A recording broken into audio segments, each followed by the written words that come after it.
నాగేంద్ర గారు, రైతుల చెప్పండి. సమస్యలకి ఆ రైతుల సమస్యల ప్రస్తావనకు వస్తే, రైతుల సమస్యల విషయానికి వస్తే ఓకే. చాలా సమస్యలు చాలా చాలా సమస్యలు, చాలా హామీలు ఇంకా అపరిష్కృతంగానే కర్నూలు జిల్లాలో ఉన్నాయి.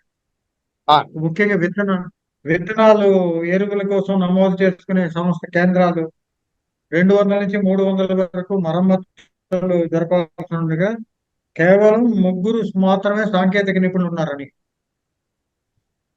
ఇది అలాగే రైతు భరోసా కేంద్రాలకి ఆ ఖరీఫ్ కాలం ఖరీఫ్ కాలం ఇస్తున్నప్పటికీ ఇంకా ఎరువుల పంపిణీ ఇంతవరకు జరగలేదని, ఇట్లా ఓకే. ఎన్నికల ముందు ఇట్లాంటి ఫిర్యాదులు వచ్చాయి. గత ఏడాది కూడా ఇలాంటి నిర్లక్ష్యమే జరిగింది. మరి ఇటువంటి పరిస్థితుల్లో రైతులు ఆ ఎట్లాగా ప్రభుత్వానికి స్పందించి ఓటు వేసి ఉంటారు? ఇది లేకపోతే ప్రతి ఎందుకు టీడీపీ గవర్నమెంట్ ని కర్నూలు ఓడించారు? ఈ విషయంలో సార్, ఈ విషయంలో కొద్దిగా అంచనా వేయడము కొద్దిగా కష్టం సార్. ఎందుకంటారా, ఇప్పుడు వ్యవసాయం అనేది బేసిక్, చాలా large industry to which provide employment అండి. రియల్ మామూలుగా ఇండస్ట్రియల్ తర్వాత వ్యవసాయం అనేది చాలా పెద్దది. కానీ మీరు గమనిస్తే పై లెవెల్లో వ్యవసాయ మంత్రి కానివ్వండి, వ్యవసాయ శాఖ అధికారులు కానివ్వండి, అడ్మినిస్ట్రేషన్ లో రైతులకు గ్రాస్ రూట్ లెవెల్లో ఎంత మాత్రము మనము వాళ్ళకున్న బెనిఫిట్స్ అయితేనేమి, ఆ, ఇవన్నీ దాని మీద ఎక్కువ ఫోకస్ చేయకుండా ఏ ఏ రోజు కూడా వ్యవసాయ శాఖ మంత్రి ఆ శాఖ మీటింగ్ పెట్టిన దాఖలాలు చాలా తక్కువ. And government policies grass root లెవెల్లో ఎంత మాత్రం చేరుతున్నాయి అనేది రివ్యూ చేసే దాఖలా కూడా చాలా తక్కువ. వాళ్ళు ఎంతసేపు ఉన్నా పొలిటికల్ స్టేట్మెంట్స్ కు, పొలిటికల్ దీనికే పరిమితమైనారు తప్ప, ప్లస్ అడ్మినిస్ట్రేషన్ లో అధికారులు వాళ్ళ అంచనా ప్రకారము పని చేస్తున్నారా లేదా అనేది కూడా లేదు. కాబట్టి రైతులకు ఆ బెనిఫిట్స్ వీళ్ళు మీడియాలో కానీ ఇంకో సందర్భం చెప్తున్నంత ఇదిగా వాళ్ళకి బెనిఫిట్స్ చేరినాయి అనేది నేనైతే అనుకోవట్లేదు. ప్లస్ క్వాలిటీ యొక్క క్వాలిటీ విత్తనాలు, నాణ్యమైన విత్తనాలు సరఫరా చేయాల్సిన బాధ్యత ప్రభుత్వ యంత్రాంగం పైన ఉంది. శాఖలో అధికారులు చాలా తక్కువ. ఉన్న అధికారులు సక్రమంగా పని చేస్తున్నారో లేదో అజమాయిషీ లేదు. ఎవరు రైతులకు నకిలీ విత్తనాలు మార్కెట్ లో సరఫరా అవుతుంటే దాని మీద బాధ్యత, అకౌంటబిలిటీ ఎంతసేపు వ్యాపారస్తులను టార్గెట్ చేస్తూ వాళ్ళ మీద కేసులు పెట్టి చేస్తున్నారు తప్ప, బాధ్యత వైఫల్యం చెందిన వాళ్ళ మీద ఎక్కడ, అధికారుల మీద యంత్రాంగంలో ఎక్కడే కానీ చర్యలు తీసుకున్న దాఖలా లేదండి. కాబట్టి అధికార యంత్రాంగము బాగానే ఉన్నారు, వ్యవసాయం అంటే మంత్రిత్వ శాఖ వాళ్ళు బాగున్నారు, కానీ రైతులకు మాత్రము వాళ్ళకి వాళ్ళకు యొక్క జరుగుతున్న నష్టాన్ని బాధ్యతగా దాన్ని పూడ్చే ప్రయత్నం ఎవరు చేయట్లేదు. మరి రైతులు ఎట్లా స్పందించారనేది ఇట్ ఆల్ డిపెండ్స్ అండి. మనకి లోకల్ ఫ్యాక్టర్స్ ఉంటాయి కొన్ని, లోకల్ గా వాళ్ళ అంతా గ్రామాల యొక్క బ్యాక్గ్రౌండ్, ఇదంతా కూడా వ్యవసాయం అంతా గ్రామ స్థాయిలో ఉండే బ్యాక్గ్రౌండ్, అక్కడ లోకల్ ఉన్న పరిస్థితులను బట్టి కూడా ఉంటుంది, అక్కడ నాయకత్వాన్ని బట్టి ఉంటుందండి. ఇది కొద్దిగా కానీ అంచనా ఇప్పుడు మీరు కష్టమే. రైతులకు సంబంధించి టీడీపీ పాలనతో ఇప్పుడు పాలన మీరు ఎలా కంపేర్ చేస్తారు? అంటే దానికి దీనికి మీరు కనిపెట్టిన తేడా ఏంటి? వాళ్ళు అది నేను నాకేం పెద్ద డిఫరెన్స్ అయితే ఏం కనపడలేదండి. అయితే అడ్మినిస్ట్రేషన్ ఇక్కడ ఏమిటంటే, ఈ ఈ ప్రభుత్వం, వైసీపీ ప్రభుత్వం వచ్చినాక రైతు భరోసా కేంద్రాలని, గ్రామ సచివాలయాలని, ఇటువంటి కొన్ని డీసెంట్రలైజ్డ్ అడ్మినిస్ట్రేషన్ తీసుకొచ్చినాయండి. అవి కొన్ని చోట్ల బాగానే పనిచేస్తున్నాయి అనే వినికిడి అయితే ఉంది నాకు తెలిసిన వారి ద్వారా సమాచారం. అయితే ఎంత ఎఫెక్టివ్ గా పనిచేసినాయనేది తెలియదు. రైతులకు మరి నాణ్యమైన విత్తనాలు ఆ ఆ రైతు భరోసా కేంద్రాల ద్వారా ఎంత మాత్రం సరఫరా అవుతున్నాయో మనకు తెలియదు. But it is a good positive improvement అండి. ఆ రైతు భరోసా కేంద్రాలు అయితేనేమి, గ్రామ సచివాలయం అయితేనేమి, రైతులకు మరి వాళ్ళకి లోన్ ఫెసిలిటీస్ అటువంటివి ఎట్లున్నాయో తెలియదు కానీ, but it is a good, definitely a positive sign when compared to earlier administration. Hemalatha గారు, సార్ ఇదే మీరు క్వశ్చన్ కి నేను ఆన్సర్ చేయనా కమ్యూనిస్ట్, సార్?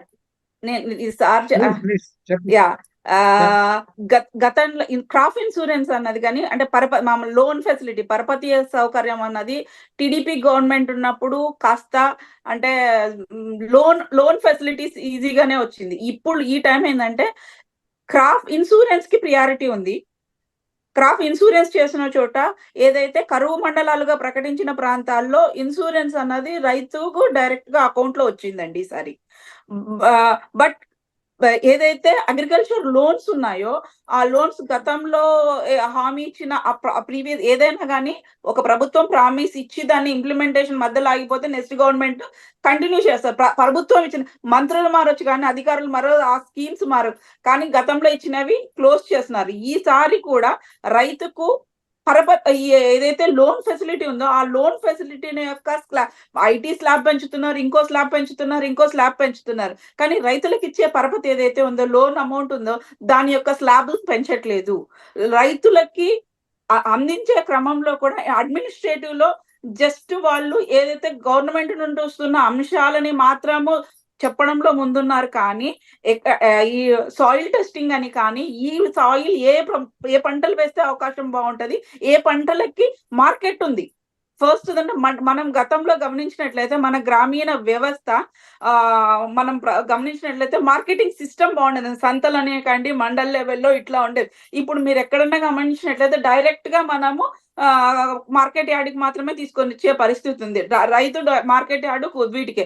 కానీ ఈ మధ్యలో ఏం కావాలి, రైతులకు ఏం కావాలి, రైతులకు కావాల్సి ఏ పంటలు ఈ ఈ మండలంలో ఇప్పుడు ఫర్ ఎగ్జాంపుల్ మేము నంద్యాల జిల్లా పాములపాడు మండలం రైస్ బౌల్ ఆఫ్ ఆంధ్రప్రదేశ్ అన్నట్లు ఒక రైస్ బౌల్ ఆఫ్ కర్నూలు అని విపరీతమైన వడ్లు పండేవి.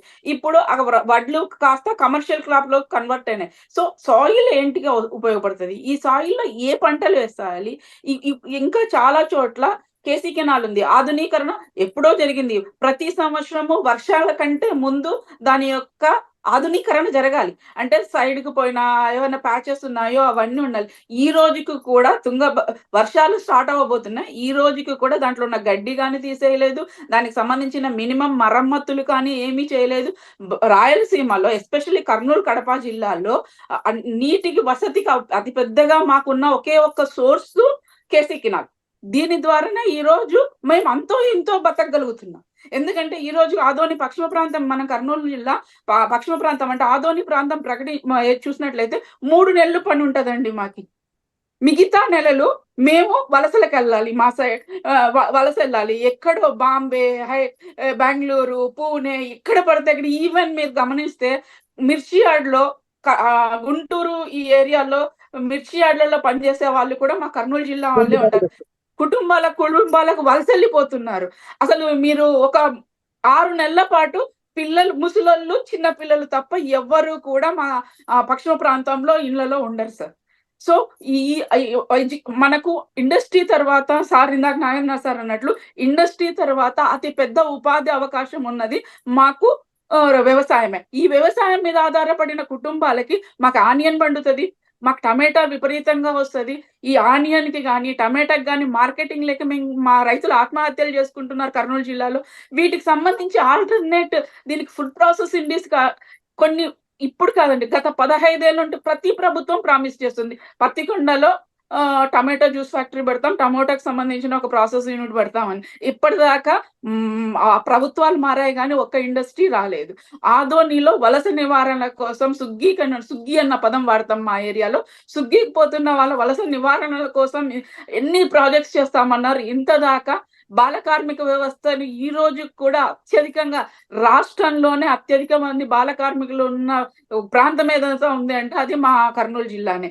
వీటన్నిటి మీద ఓవరాల్ లుక్ ఉంది, కానీ గ్రాస్ రూట్ లెవెల్లో వచ్చి దీని మీద ఒక స్టడీ మీకు ఇంకా చెప్పాలంటే అత్యధిక లైంగిక వేధింపుల కేసులు కూడా మా కర్నూలు పశ్చిమ ప్రాంతంలోనే ఏర్తాయి. అండ్ ఇక్కడ నుండి ఉమెన్ ట్రాఫికింగ్ కూడా ఎక్కువగా ఉంటుంది సార్. వీటన్ని విపరీతమైన అంటే కనిపించని అతి పెద్ద సమస్యలు ఇవన్నీ కూడా మాకి. ఎవరికి కూడా రాజకీయ నాయకులు, ఏ రాజకీయ పార్టీలకు కానీ ఇది చాలా చిన్న సమస్య అవుతుంది, కానీ ఈ రోజు కూడా పశ్చిమ ప్రాంతంలో ఉమెన్ మిస్సింగ్ కేసుల మీద సాల్వేషన్ అన్నది అతి పెద్ద సమస్య ఇక్కడ. వీటన్నిటి మీద కానీ ఒక లాంగ్ టర్మ్ ఇండస్ట్రీలు అట్లాగే అగ్రికల్చర్ సంబంధించిన ఏ అంశాలైనా కానీ డెవలప్మెంట్ కాకుంటే మాకు మాత్రం అభివృద్ధి అన్నది శూన్యం కిందే లెక్క సార్.